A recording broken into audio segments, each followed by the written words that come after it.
Okay, we have a lot to cover today, so we're going to start. My name is Matt Mahoney. I'm the Director of Government Affairs for Sustainable Pittsburgh. So everyone is aware the information today, the webinar will be recorded, and the materials will be shared after today's program. We ask that you submit any questions in the Q&A box, and we'll answer those at the appropriate time. For those of you on the webinar right now, please enter your name, your organization, into the chat so folks know who has joined us today. So we here at Sustainable Pittsburgh are committed to building the knowledge, perspective, and ability needed to create a better tomorrow.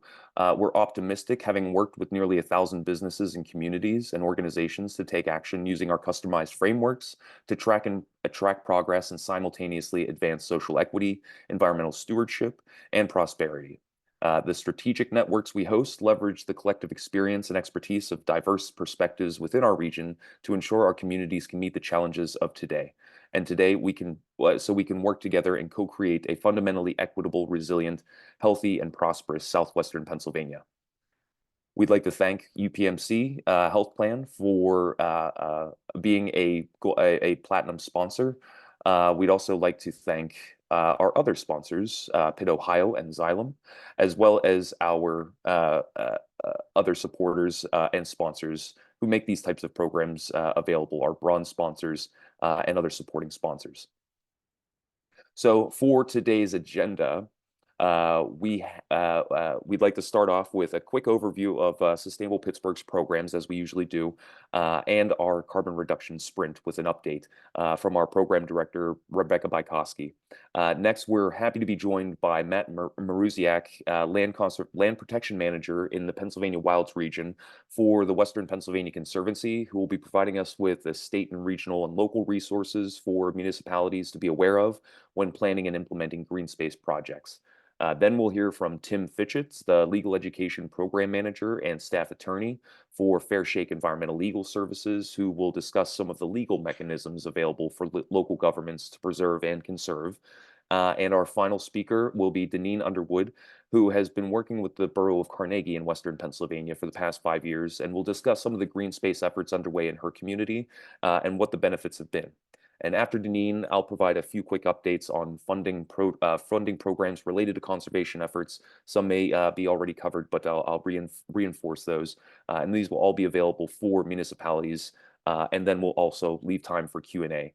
And for that Q&A, please do use the chat function or the Q&A to ask information on certain topics that are covered today. So with that, I'd like to hand the mic over to our program director, Rebecca Bykowski, to give an overview of our programs. So, Rebecca. Thanks, Matt. Thank you, Matt, and thanks everyone for joining us today. To kick things off, I just want to start sharing a bit about our recognition programs at Sustainable Pittsburgh. So first we have our Sustainable Pittsburgh SHOP program. That program is tailored for small retail businesses in the region. We also have a Sustainable Pittsburgh restaurant program. That program is tailored more toward brick and mortar food businesses, also located in the region. And then our Sustainable Pittsburgh Workplace program, which is sort of our catch-all for all of those that are not restaurants or shops, but are within another business or organization sector. And additionally, our last program is Sustainable Pennsylvania, and that is tailored for municipalities across the state. So that is one statewide program that we do run. In addition to those recognition programs that I've mentioned, we also have our Sustainable Pittsburgh Sprints. So we have 2 sprints that we have run thus far, our social equity sprint and our carbon reduction sprint, which is the sprint we are currently running.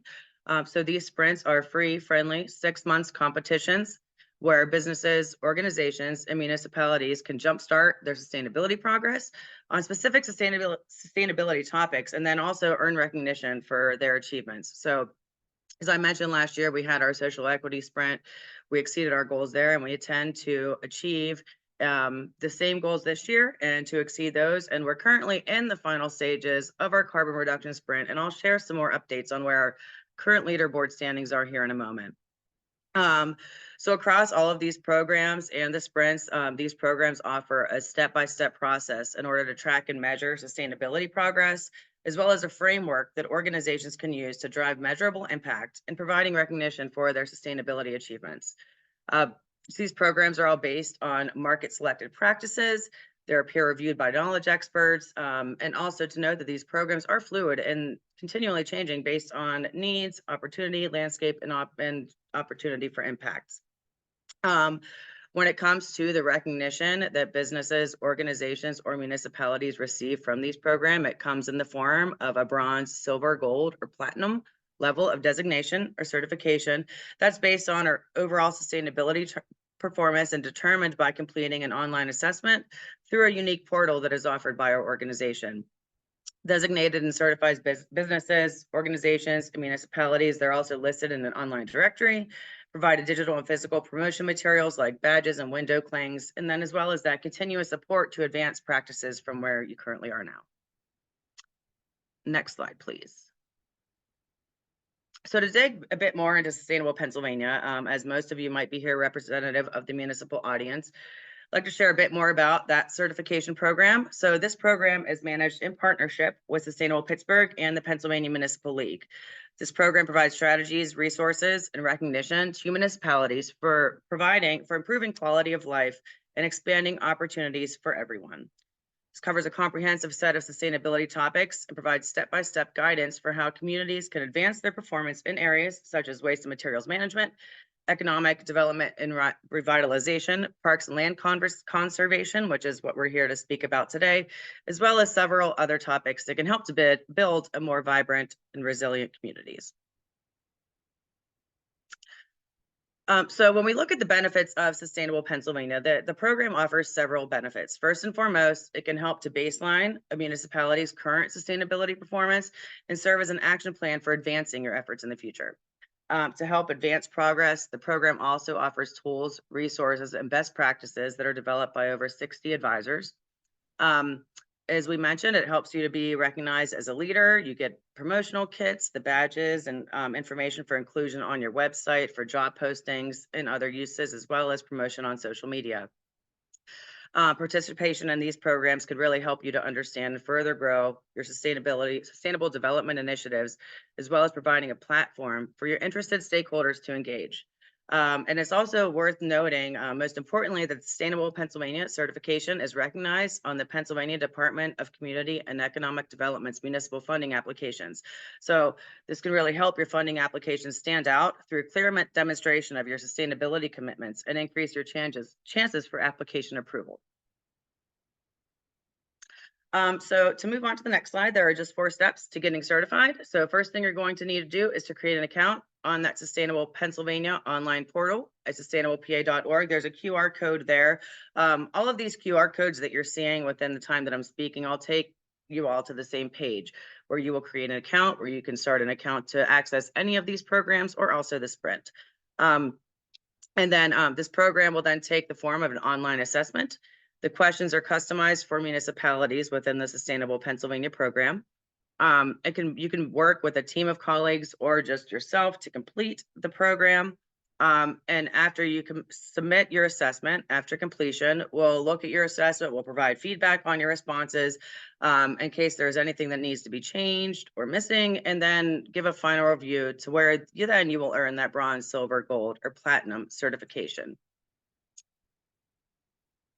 And moving on to the next slide. When we look at, looking at our carbon reduction sprint, so our carbon reduction sprint, these sprints are really targeted questions that are based within our certification or designation programs. So we pull these questions directly from the programs that already exist as an entry point to sort of jump people and kickstart them into these certain topic areas. So right now we're wrapping up our carbon reduction sprint at the end of this month. It has been a 6-month free online competition where we're looking to kickstart this process for sustainability certification while competing with your peers to really win that first place award within your sector. So right now, understanding that we are in this last month, if you do sign on to join this sprint now, again, this can be a stepping stone and an entry point towards earning that sustainability certification. And by doing so, you're going to be better connected to helpful resources such as today's webinar. So again, you can scan that QR code to create an account there. And for those of you, moving on to the next slide, For those of you that might already be into the sprint, if you're already a competitor, there are a couple actions that we're really encouraging you to log in to take action that are really useful to getting a better sense of where your cost and energy savings could come from. So those are two methods. One is through tracking energy use with Energy Star Portfolio Manager. It provides an excellent and secure resource management tool that is available free online and can more accurately help you to track and assess your energy as well as water consumption through that platform. So if you want to take action there, when you log in, head over to the energy section, looking for the tracking energy use question, and you'll be able to see the Energy Star Portfolio Manager there listed among the answer choices that can help you get started and to take some next steps.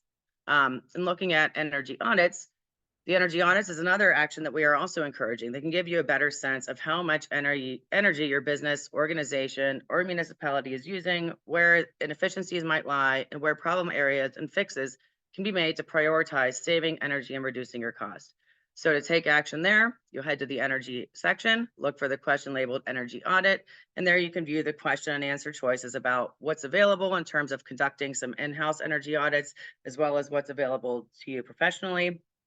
I'd just like to remind one more time that the competition does end at the end of this month. June 28th is the last day.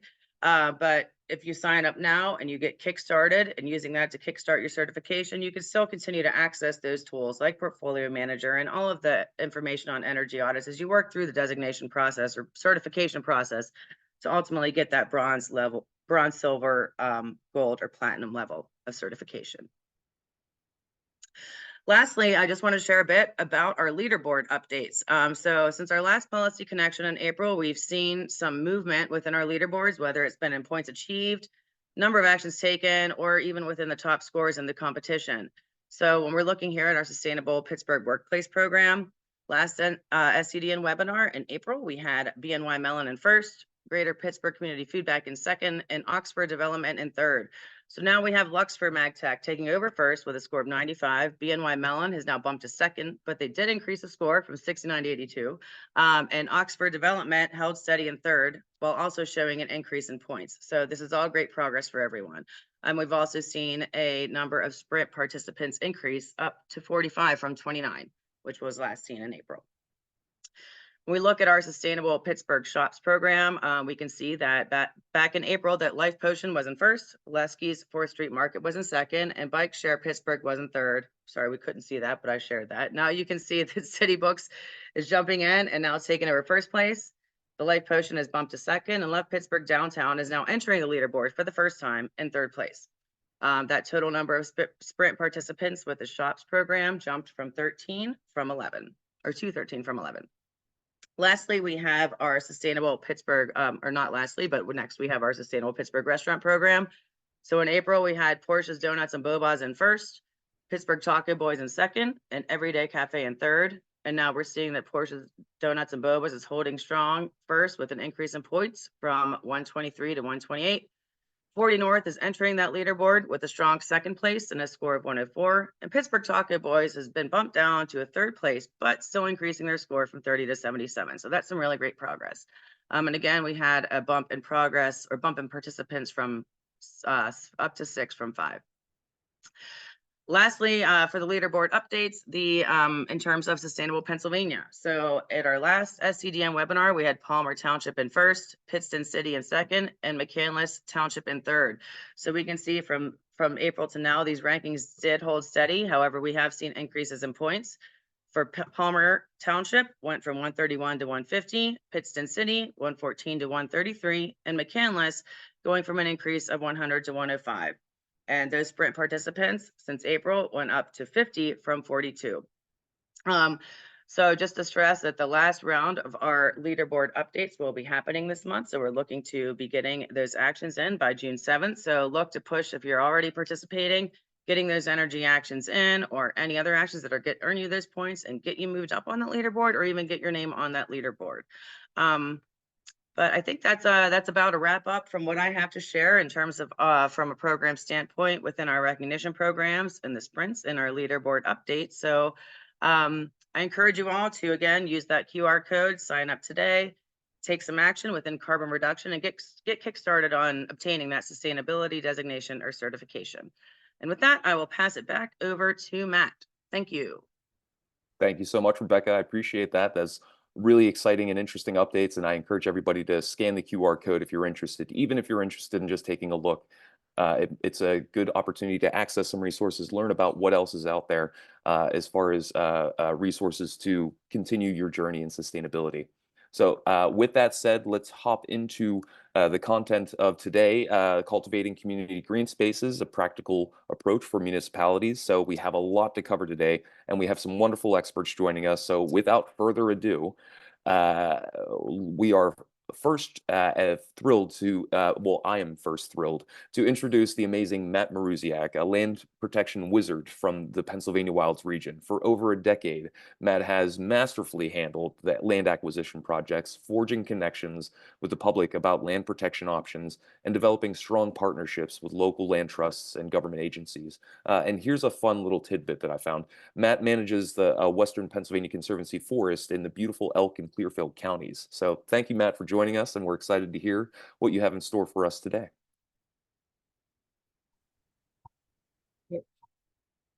Thanks, Matt. Can you hear me now? Come on. I hear you. We're good. Okay, can you see me? Oh, my video is having a hard time. So Oh, can okay. my colleagues let me know? Yeah, I believe I'm showing Yes, up. Matt, we Okay, can hear great. you and we can see you. You're all good. I turned down my Teams meeting. I just got a Teams call at this moment. So I thought that screwed things up. Anyway, hi folks. Yeah, my name is Matt Marujak with the Western Pennsylvania Conservancy. If you want to go ahead to the next slide. Um, So first a little background on the Western Pennsylvania Conservancy.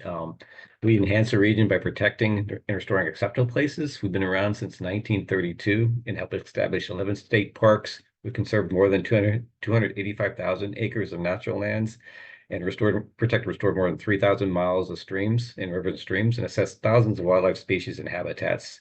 We own and manage around 15,000 acres of nature preserves, and we hold conservation easements on over 60,000 acres. We also own and operate Falling Water, which is on the UNESCO World Heritage List. And we also enrich our regional cities and towns through 130 community gardens and other green spaces with the help of more than 7,000 volunteers. And our work is accomplished to support more than 10,000 members. If we go to the next slide, a little bit about myself. That was a pretty impressive introduction, Matt. But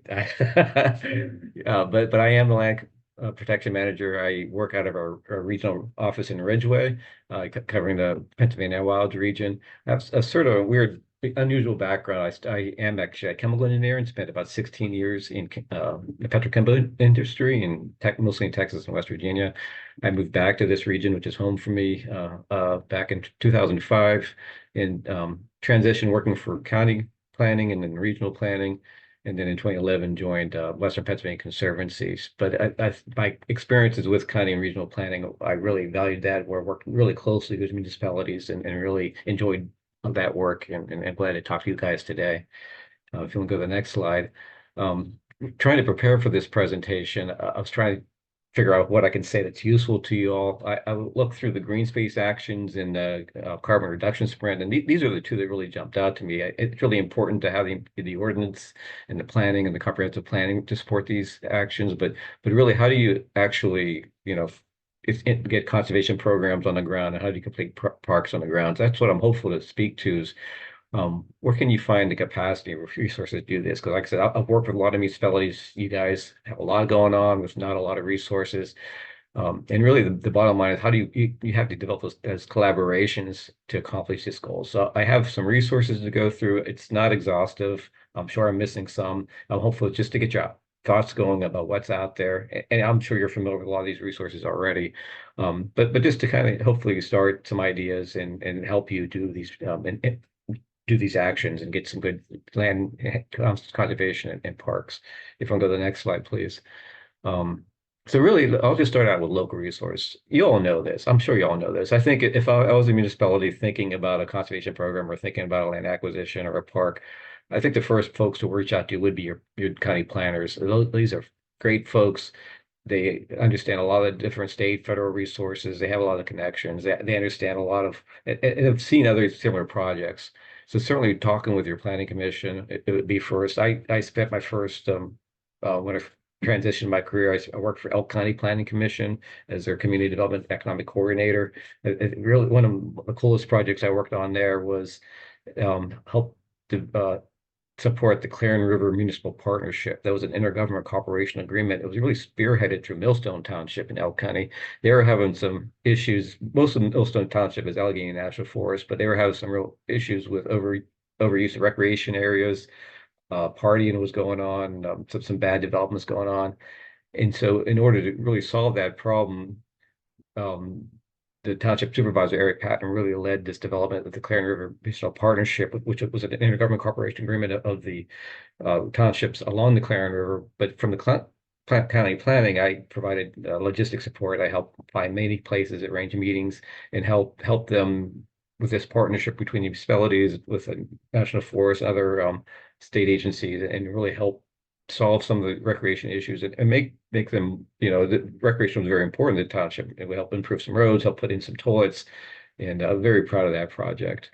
The other local resource, of course, is the kind of conservation district. I love our conservation districts. I think they're the most dedicated and underpaid conservation professionals in the state. If you're thinking of any kind of conservation project, these are the guys to talk to. Again, they may not have capacity, but they certainly have resources and can help point to the right direction. So these are two very important local resources I would start from initially for any kind of project. Now, if you look more regional resources, if you're in an area that has a local development district, they can also provide some very important support. After I worked at Elk County Planning, I actually worked for North Central Planning Commission. That's number 3 on that map. For a number of years, I was their community development coordinator. Through the local development districts, if you're in the Appalachian region, you have the federal funding through the Appalachian Region Commission. You also have federal funding through Economic Development Administration. These LGDs often function as a rural or municipal planning organization for PennDOT. So they have the planning for PennDOT as well. PennDOT funds for such projects such as active transportation. They also provide grant writing support and grant project management support. So if you're not plugged in the LDD, again, they can provide some capacity for the municipalities to help get these work done.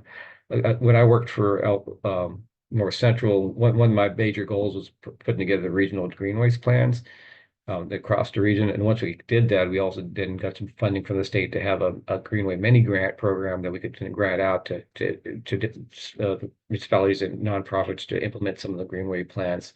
Another thing I did with when I worked for North Central, for example, Falls Creek Borough was looking for they had funds. They had a building they tore down. They wanted to turn into a park that was right downtown in the borough of Falls Creek. I helped them apply for C2P2 funding.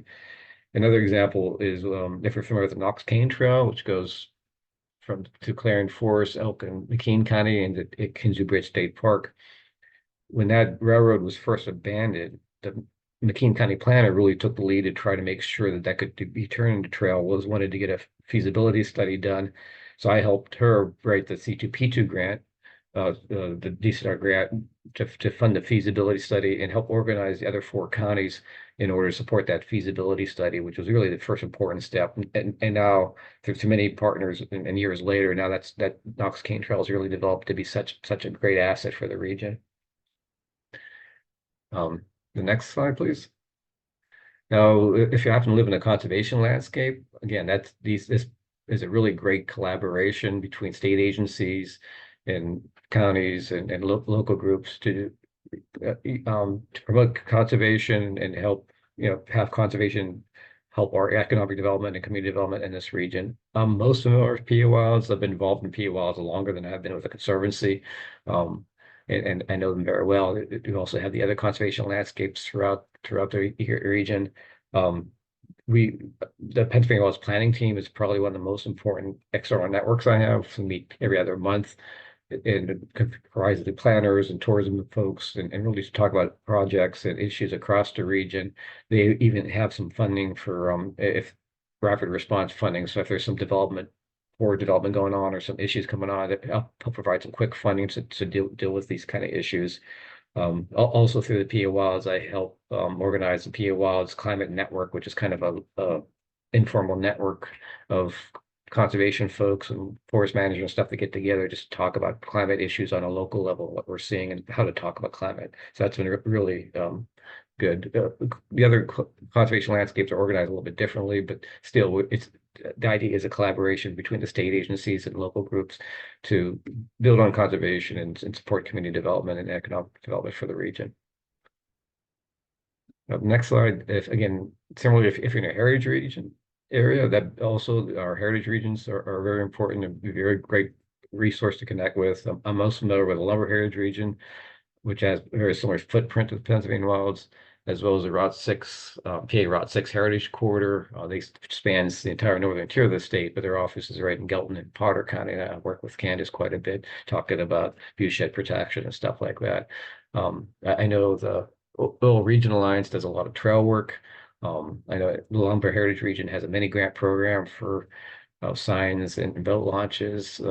The Route 6 corridor had got funding for facade programs. So they have different funding programs as well as they have funding from the state and just a great collaboration and support for different projects of the region. So if you're not familiar with them, again, they'd be a really good resource for when you talk about conservation programs or park programs.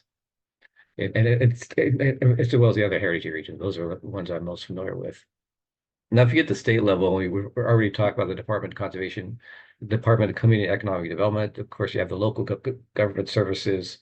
Go ahead to the next slide.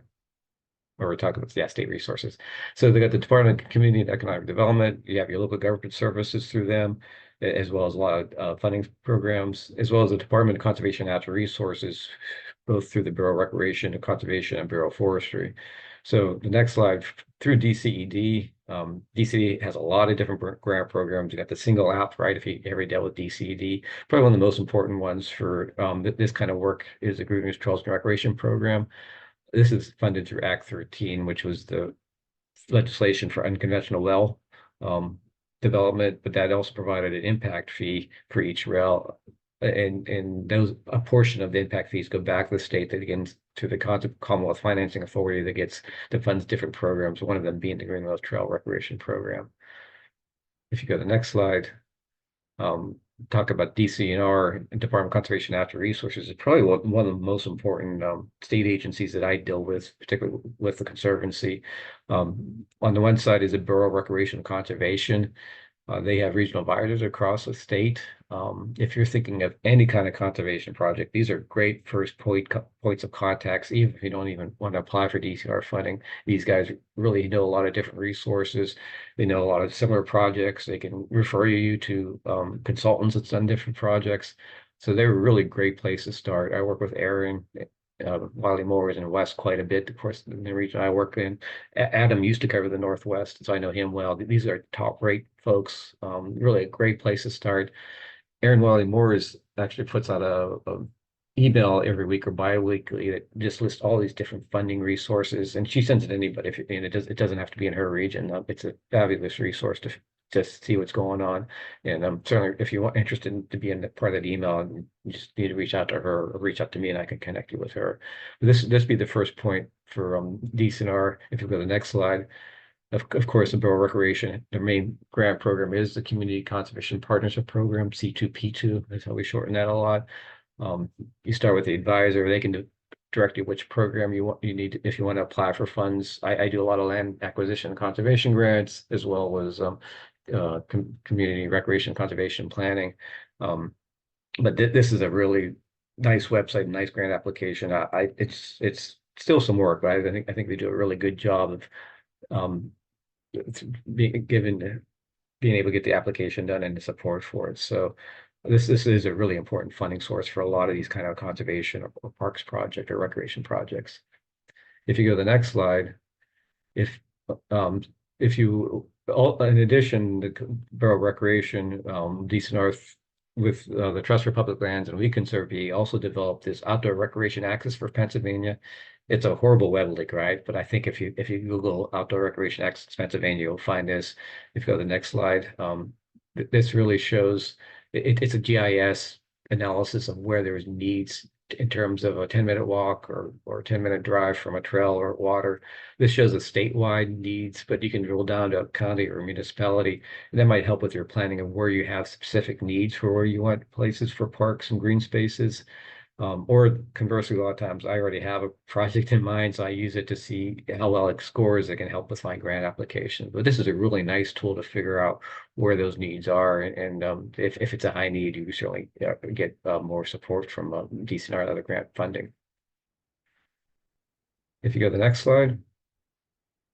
The other side of DCNR we work with a lot is the Bureau of Forestry, which of course owns and manages the 2.2 million state forest in the state. In addition to that, this Bureau of Forestry also supports all private forests, including community and municipal forests. So if you have a forest or you're interested in learning more about sustainable certification, or if you need help with forest management or need help with invasives, or are interested in a federal program, like NRCS does have a lot of federal programs, these guys really would be your first point of contact.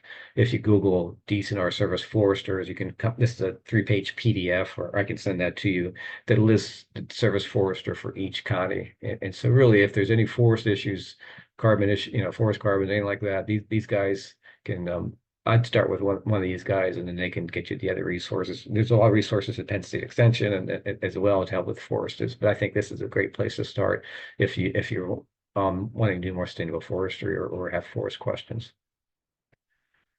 And then we have land trusts like the Western Pennsylvania Conservancy.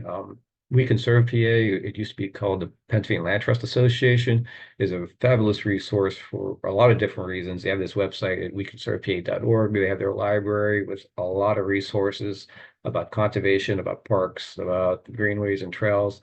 If you go to the next page, they have this find a group link that you get there. You can either get to the state where you can click on a county, or if you want to go to the next page, you can just search by list on county. This shows the find a group for Elk County, where I'm at, and then it'll list all the different watershed groups, trail groups, conservancies in the county. So this is a great way to find out who's in your county if you don't know. This is both watershed groups or trail conservancies. In this case, the banner is cutting out the very last one is Western Pennsylvania Conservancy, is the land trust in this county. And I don't know if that's one thing about these Zoom. Sometimes that banner cuts off.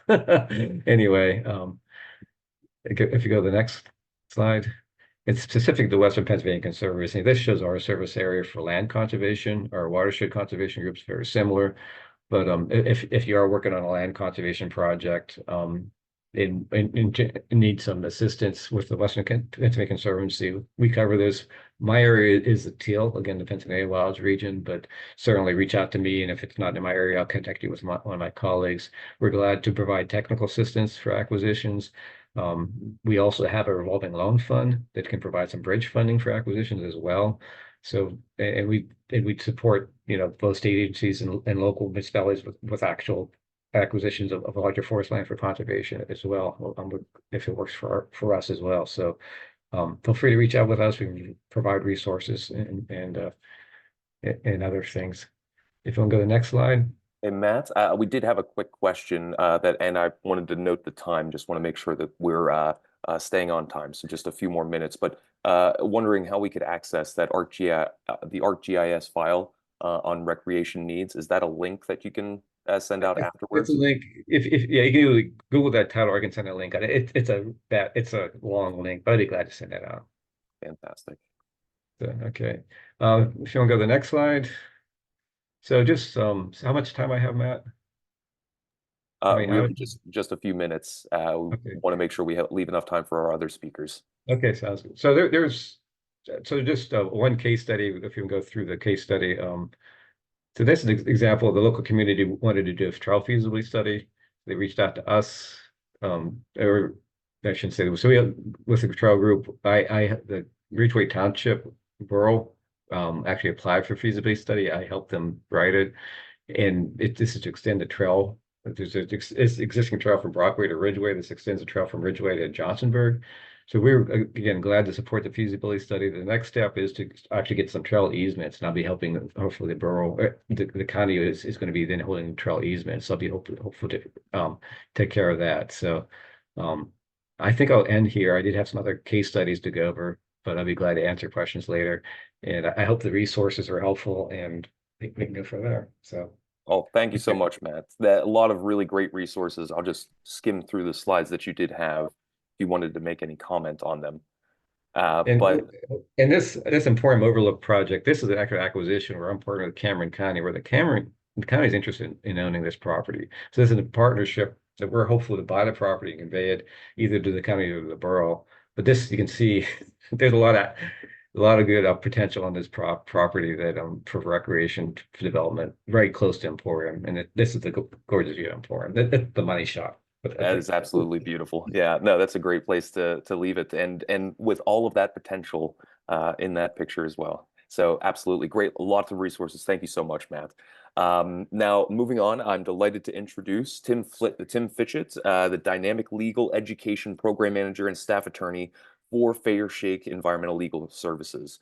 Tim's journey has been nothing short of inspiring, with a stint in Alaska as an AmeriCorps member where he built trails and rehabilitated wetlands, to serving as Vice President of Student Affairs for the student government during law school and externing at the Oregon Supreme Court.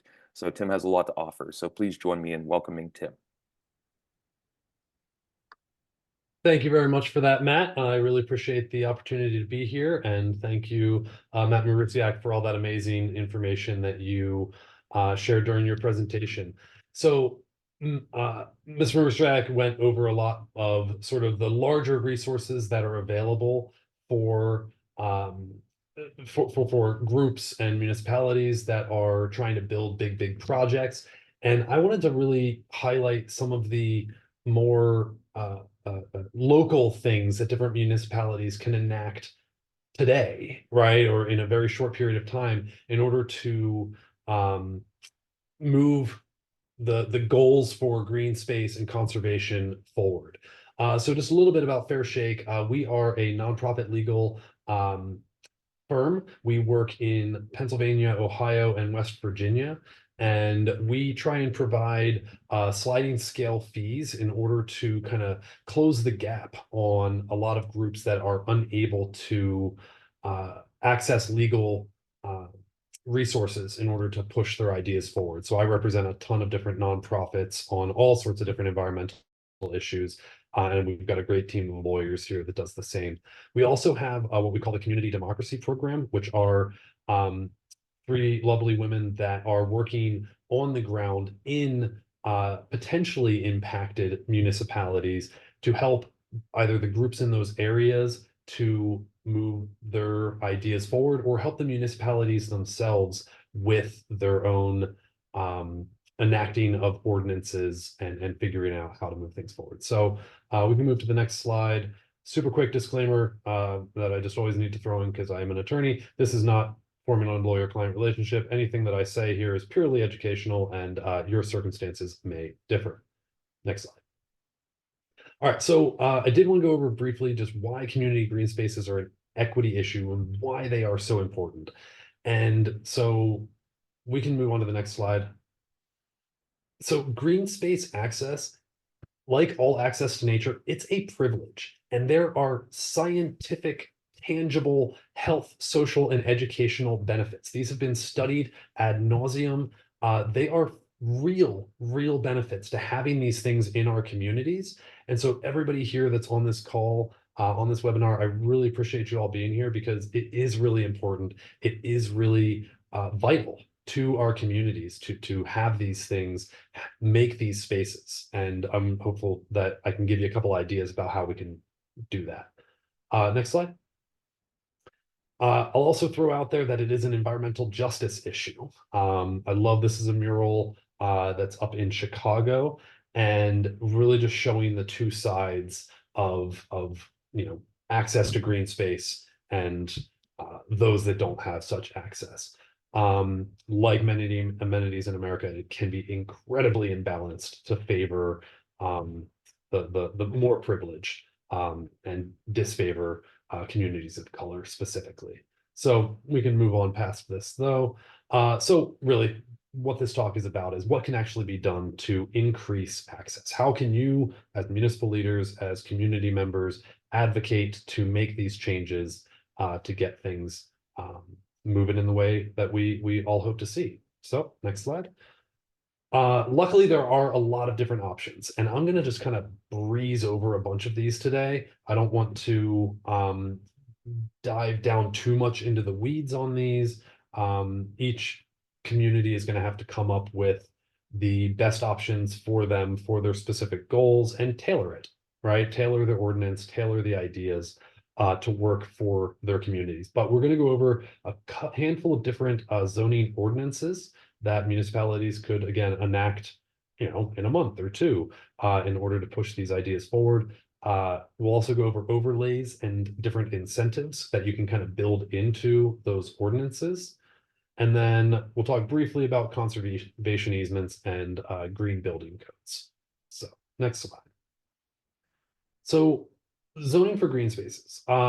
There are a lot of different types of regulations and ordinances that municipalities can put forth in short term to help ensure that there is green space access. And I'm going to go over each one of these in turn, but there, you can include green space requirements. There's things called pedestrian access ordinances. Buffer zones can help protect. You can require green infrastructure, and you can use overlays in order to target specific areas that you want to put these things in. So next slide. All right, so green space requirements. These are ordinances that you can create in a municipality that say, if you are going to be building a big factory, if you're going to be redoing a space in the downtown, right, and you're going to be building a new building there, you can actually just build it into your ordinance and say, if you're going to do that, you have to save some space. You can't build all the way out to the setbacks, right? You can only use 90% of the space, and 10% of it has to be devoted to, some sort of a public area, right? So here you can see in the picture behind all of this, right, there is a building there, but there's this little cutout with some actual real trees. There's some benches there. And that could have been a result of one of these green space requirements that just forces a building developer to bake these kinds of costs right into their designs, because this is what your municipality is requiring. And go to the next slide. Similar to those green space requirements are things called pedestrian access ordinances. And this can be really, really important, especially here in like Allegheny County and surrounding areas, because what we've seen here, so pedestrian access ordinances at the Outfront, they essentially require that riverfront development incorporate pedestrian access to the shore. And the reason that it's so important to do that and have these in place is because we are dealing with, especially in this Allegheny County region, there has been industry that has taken over the rivers, and they have owned effectively the rivers for 150 years.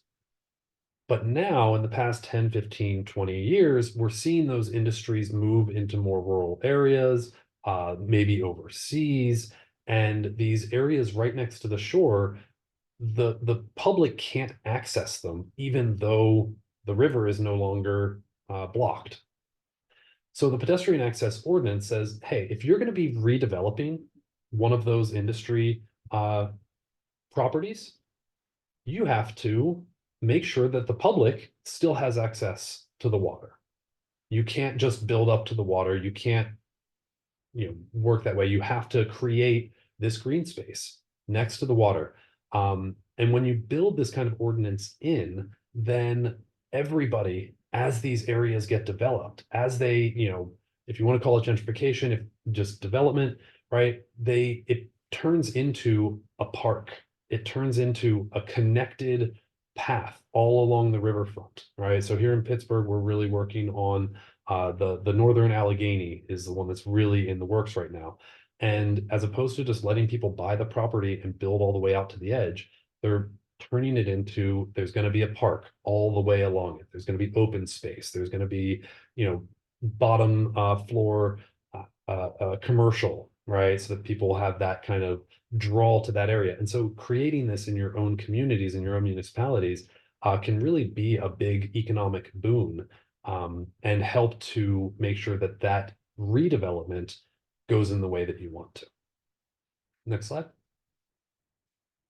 Buffer zones is another huge one that, again, you can enact this in your municipalities relatively quickly.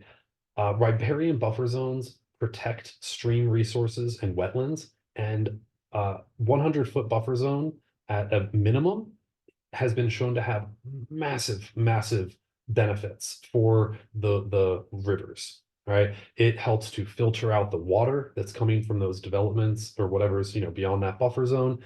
It helps to protect the animal and plant life that's in those streams. And so, the picture that I put here in the background, you can kind of see, just above, there's some orange roofs there, and you can see they're not able to build right out to the edge. And part of that is, these buffer zones to help protect those streams and wetlands. And further, putting those buffers and requiring them around different parks and recreation areas can help just kind of somewhat artificially increase the size of it, right? Maybe you only own this much, but you can say, but if you're around our park, you have to give us a little bit of buffer zone.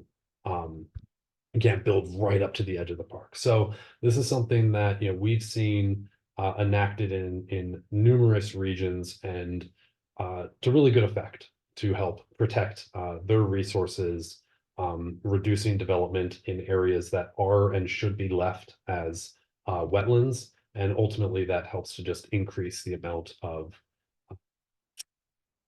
ecologically safe land in a municipality. Next slide. Green infrastructure is another piece, and this does also tie into the green building codes that I'm just going to mention briefly later. But as a municipality, you can require that new buildings, especially larger projects, incorporate green infrastructure. And these can be things like green roofs, requiring not just retention ponds like here in the bottom right, but I actually prefer using wetland mitigation measures. And so we've had some really good success in having developers, instead of just building a retention pond that just kind of big grassy pit that just kind of fills up with water and goes back down, getting those groups to actually just put in wetland plantings can, one, increases the amount of water that can be dealt with in a particular pond.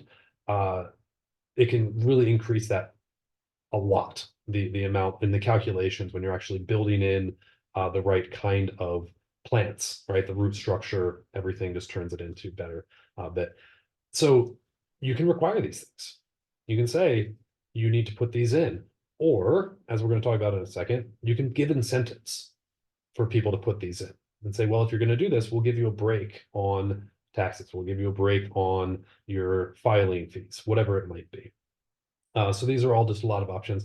I also wanted to throw out on this slide. So I used to live in Portland, Oregon, and the water company that dealt with the sewage runoff, right? So you pay for your water, you also pay for the water that's leaving your house. They actually gave a discount if you disconnected your downspout and put it into a rain barrel. If you had trees, I think it was 2 trees over 40 feet, you got a discount on your water bill. If you had any kind of rainwater collection system, you got discounts. Less lawn, you got discounts. Pervious pavement, you got discounts. And so those are other ways that you can actually work with utilities to potentially promote this kind of green infrastructure.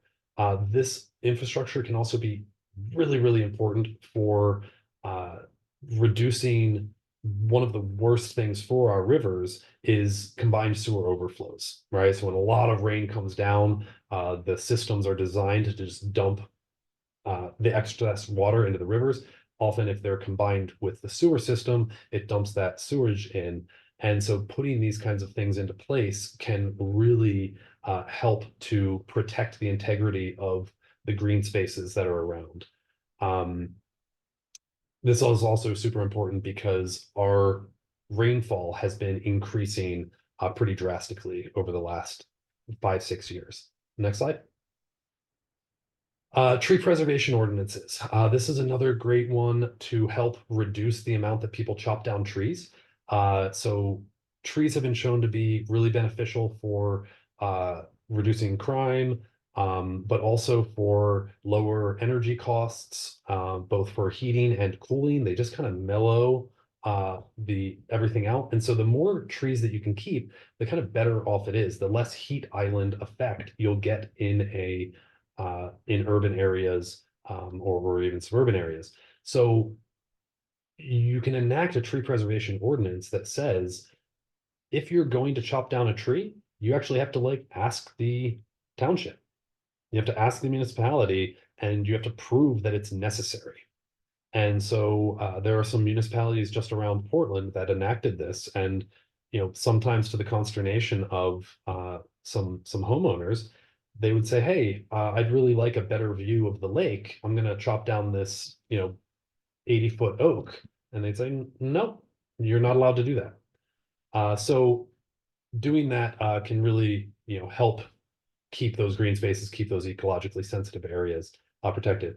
I throw that out to also combine it with tree canopy goals. Friends of Trees works out of Portland, and Portland is one of the few cities that has actually increased their tree canopy over the last couple decades. And it's actually known as the Friends of Trees effect, by planting lots of trees, helping homeowners protect their trees, etc. So just another ordinance that you can throw in there to help protect the ecosystems that already exist in your areas. Next slide. Overlays. You all are probably familiar-ish with overlays, but sometimes people are concerned that, oh my God, we're going to enact this ordinance and it's going to apply to everybody, and it's not going to work over here, or it's going to frustrate people over here. And I just kind of wanted to throw this out that, overlays can work to really target down to the areas that you want to have a particular change in. And you can also use these to help promote things that you want to promote. So you can prioritize certain kinds of development and say, okay, here you can have commercial or industrial if it's going to have solar panels or something along those lines. And so you can really tailor the type of development in a particular area. And these again can be useful for things like the pedestrian access ordinance, right? You don't necessarily need a pedestrian access ordinance over everything. I see you, Matt, and I will wrap up quickly. Okay, so we can move on past this. Incentives, we've kind of already talked about that. You can actually promote certain types of development by reducing barriers. Otherwise, we can move on past this. Dedicating land, Matt kind of talked about a lot of this before, but taking land that the municipality already has and saying this is now a public park, that'll actually go really, really far, especially here in Pennsylvania, due to the Donated and Dedicated Property Act. It'll protect that land for the foreseeable future. That act makes it really, really hard for a municipality to go back on it. And you can also, so we can move on past that.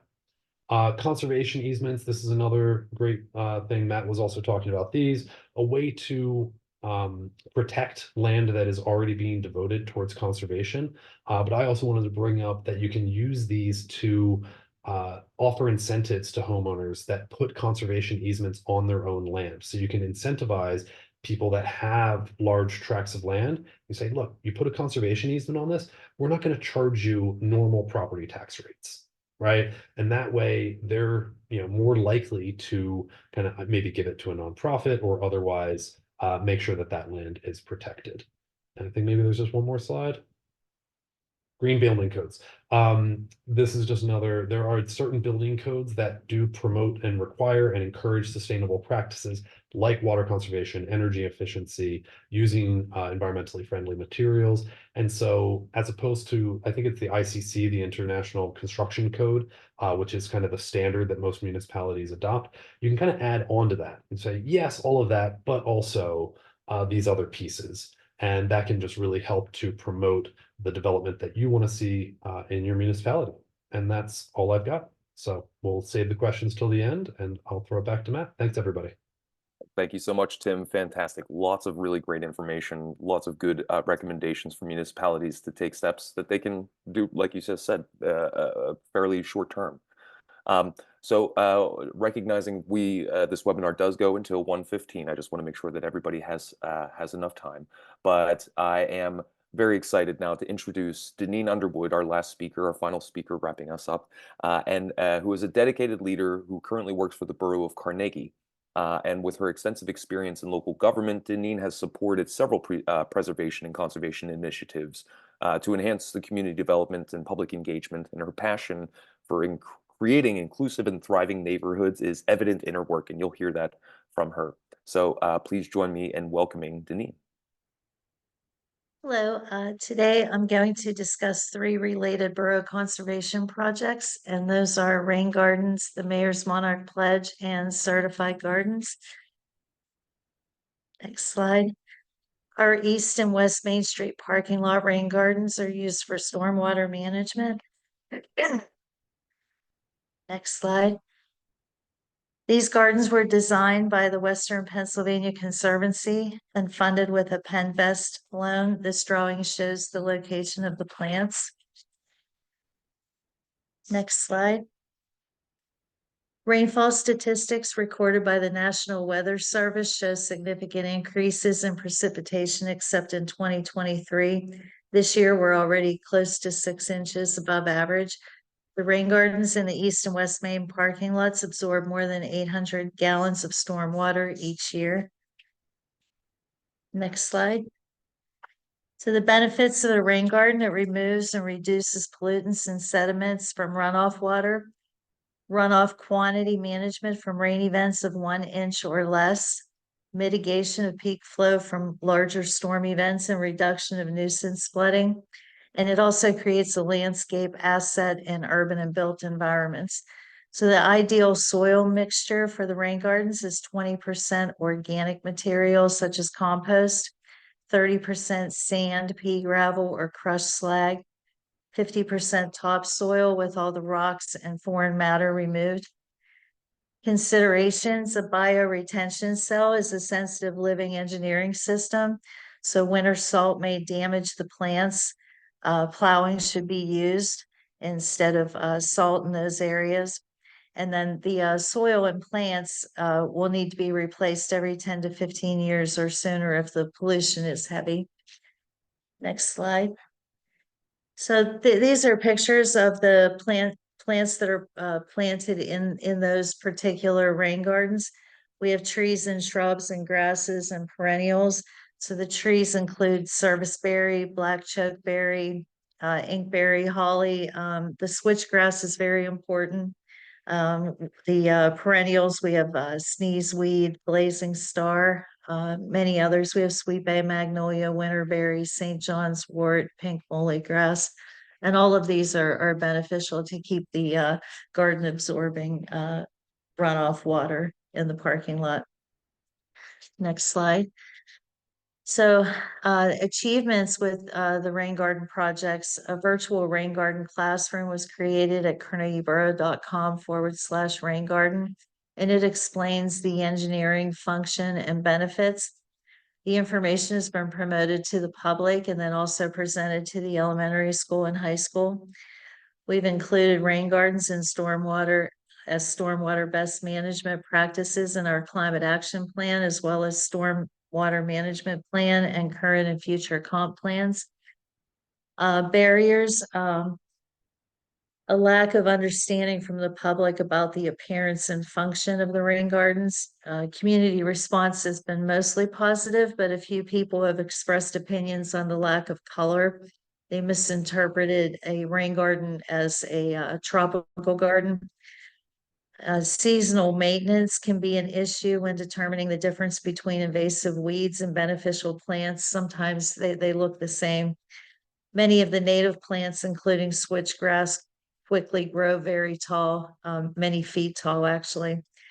Taking these points into consideration, we planted colorful plants in the skate park rain garden, but unfortunately, those plants attracted many deer and they were devoured within one day. So when we replant, we'll add a fence. Our dog park rain garden does have a fence and it has remained untouched by deer. Next slide.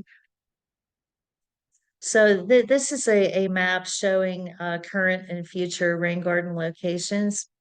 So our climate action plan that was enacted in August of 2022 recommends expansion of tree planting and rain garden programs for green stormwater management. This recommendation is also included in our tri-community comp plan. So plans for expansion include 7th Avenue Park, Chiota Field, and a community garden next to Irishtown Top Park. So on this map, the gold stars are locations of current rain gardens, and then the blue stars are future rain gardens. Next slide. And again, the rain garden classroom is located at carnegieborough.com/rain garden. Next slide. Okay, so the National Wildlife Federation Mayor's Monarch Pledge for Monarch Conservation. Next slide. Mayor Stacy Riley first signed the National Wildlife Federation Mayor's Monarch Pledge in 2021. In 2021, we completed 21 action items, placing us in the leadership circle. In 2022, we completed 25 actions. In 2023, we completed 28. Those 2 years we earned Monarch Champion status with only 3 other municipalities nationwide. So one of the few migratory insects, monarchs travel great distances between summer and winter habitats, and the population has declined approximately 90% since the 1990s. Grassland ecosystems along the monarch's central migratory flyway corridor have been fragmented, completely lost, or converted into intensive agriculture or urban development. Pesticides are a serious threat to monarch butterflies. Herbicides kill native nectar plants that adult monarchs eat, and milkweed their caterpillars need as host plants, while insecticides kill the actual butterflies themselves. Our Public Works Department doesn't use pesticides, so our parks, green spaces, rain gardens, and butterfly habitats are pesticide-free. An easy way to help monarchs is to participate in the National Wildlife Federation's Garden for Wildlife program by planting a pesticide-free monarch habitat garden filled with native milkweed and nectar plants.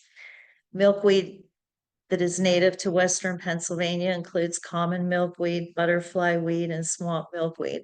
It's important not to use tropical milkweed that confuses the monarchs. Next slide. So program commitment action items for the Monarch Pledge include encouraging residents to plant native milkweed and nectar producing plants, creating community art projects to promote monarch and pollinator conservation, planting or maintaining a public monarch and pollinator friendly demonstration garden, participating in the National Wildlife Federation's Community Wildlife Habitat Program, hosting a monarch butterfly festival, changing ordinances to prohibit herbicides and insecticides, changing weed or mowing ordinances to allow for native plant habitats, adopting ordinances that support reduction in light pollution, and integrating monarch conservation in the borough's master and climate plans. Next slide. So public response to the mayor's monarch conservation pledge has been enthusiastic and overwhelmingly positive. Each year we have a butterfly festival that takes place during one of our farmers markets. Vendors participate and education materials show connections between pollinators and food security. Carnegie Shade Tree Commission has given away more than 400 native nectars and 500 milkweed plants to residents each year, totaling more than 2,700 plants, along with watering globes and cans. And the festival includes games, art, education, literature, face painting, and other activities. And we have involvement from Carnegie Elementary PTA. So public art projects. Each year, members of the Shade Tree Commission work with local students to create monarch-themed art. In 2021, our Shade Tree Commission Vice President Alicia Kesnick designed an installation using recycled materials that were placed in the parking lot rain gardens to attract butterflies. They were created with students from Bishop Canevin High School. In 2022, a Carlinton High School junior won the Monarch Butterfly Creative Competition with a free-form lament poem. In 2023, Alicia created a display for the library depicting the monarch's life cycle. That year, we renamed one of our park shelters the Monarch Shelter and have plans for a mural this year that will be designed by muralist Allison Zapata and funded by the Pittsburgh Center of the Arts, a grant from Pennsylvania Creative Communities, and a private donation. Next slide. Achievements. We've created a virtual monarch butterfly classroom at carnegieboro.com/monarch, explaining the importance of monarch conservation, their life cycle, migration path, and food sources. This information has been promoted to the public and presented to students at Carnegie Elementary and Carlinton and Bishop Canevin High Schools.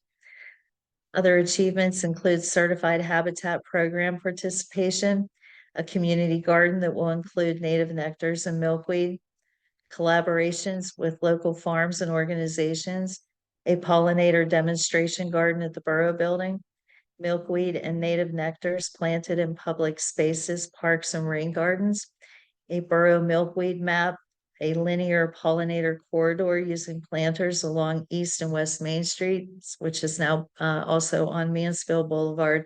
And we've been a tree city for 11 years now. Next slide. And this is our milkweed map. And this shows where the Shade Tree Commission has planted milkweed. It's hard to track residents, but we do plan to have them to report when they plant it, so we can also add those to the map. Next slide. And again, our Monarch Conservation Virtual Classroom is located at carnegieboro.com/monarch. Next slide. Okay. National Wildlife Federation, Carnegie Community Certification Project. Next slide.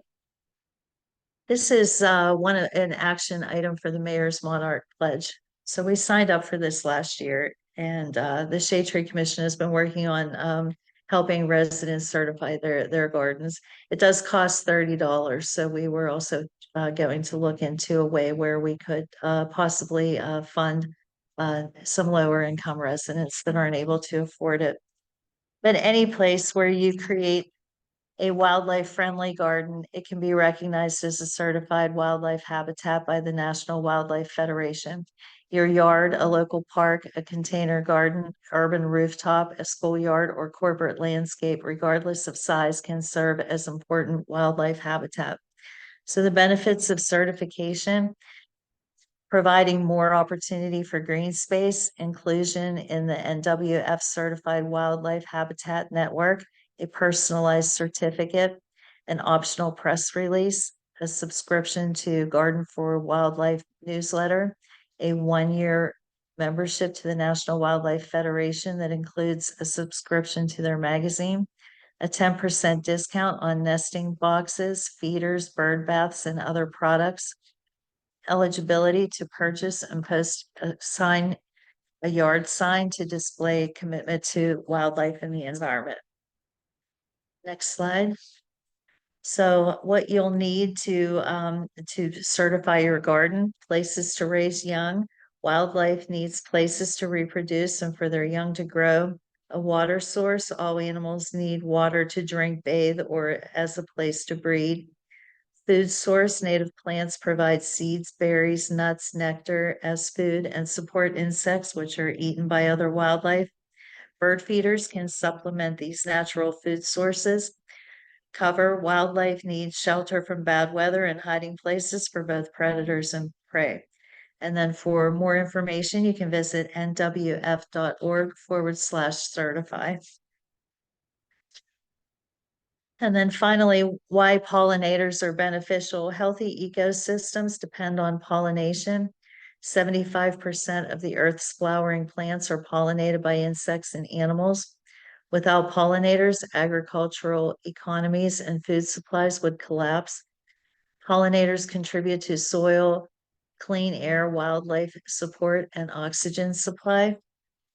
So with these projects, we've had several collaborations. Our Shade Tree Commission coordinates plant giveaways and organizes planting days and volunteers. They handle plant selection and provide educational materials at festivals and Earth Day celebrations. They are responsible for the Borough Pollinator Demonstration Garden and the upcoming community garden. KLH Engineers provides engineering for our rain garden designs. Hart Farms, one of our farmers market vendors, provides milkweed plants at a discount. Bedner's Farm and Greenhouse offers discounts on native nectars. Carnegie Junior Council and students from Carleton High School volunteer at festivals, Earth Day, and planting days. Students from Bishop Canevin High School participated in the public art project located in the East Main parking lot rain garden. Carnegie Historical Society promotes all of our conservation projects. The Andrew Carnegie Library provides space for our Shade Tree Commission to promote conservation projects at their Earth Day celebrations. Students from the University of Pittsburgh Engineering Department located areas in the borough that would benefit from a rain garden. The Western Pennsylvania Conservancy, Tree Vitalize, and the National Wildlife Federation. Grant resources, we've received 3 Duquesne Lake Company Community Impact Grants. One was used for rain gardens in 2021, Butterfly Festival costs in 2022, and a community garden in 2023. In 2021, we received a grant for rain garden plants from the Pennsylvania American Water Environmental Grant Program. In 2022, we received grant funding from DCD Greenways Trails and Recreation Program that went toward planting a rain garden at 7th Avenue Park. Pennsylvania Resources Council offers valuable conservation resources. And this year we received a Pennsylvania Creative Communities mini grant that will be used toward public art projects that are geared toward the monarch. And that's the last one. Thank you. Thank you so much, Deneen. And that was a great summary and a great overview of all of the different connections that are enabled by conservation and preservation projects. So recognizing we only have a few minutes, and I did just want to take a moment to, again, thank our speakers, thank each of our presenters for sharing the wonderful information they have. And I wanted to just end with a few quick resources that I know were already mentioned, some were already mentioned, but I just want to reinforce that there are resources available at the state to access and implement many of the recommendations that were outlined today. It was mentioned the Greenway Trails and Recreation Program, up to $250,000 for planning, acquisition, development, and rehab. Funds can be used for just planning or acquisition of land to enhance rivers, streams, and watersheds. There is a match required, and applications aren't accepted right now, but now is a good time to start planning those opportunities out. There's also the the Growing Greener Plus grant program, which included some of the programs that were mentioned earlier, or included some of the items that could be addressed earlier, where there are a number of different opportunities for municipalities, counties, COGs, for accessing up to $500,000 for, again, conservation and preservation of green spaces. These applications are available now, so it would be maybe if you have something that's on the shelf and ready to dust off, maybe now's a good time to consider that. Or again, these are reoccurring opportunities, so there may be an opportunity in the future to apply. This is just a list. Matt had mentioned it, and as well as and others. The Department of Community and Conservation and Natural Resources in Pennsylvania. This is a list of programs that are available I won't read them off, but the link right there will take you to a webpage with all of the resources there, or an explanation of each of these programs.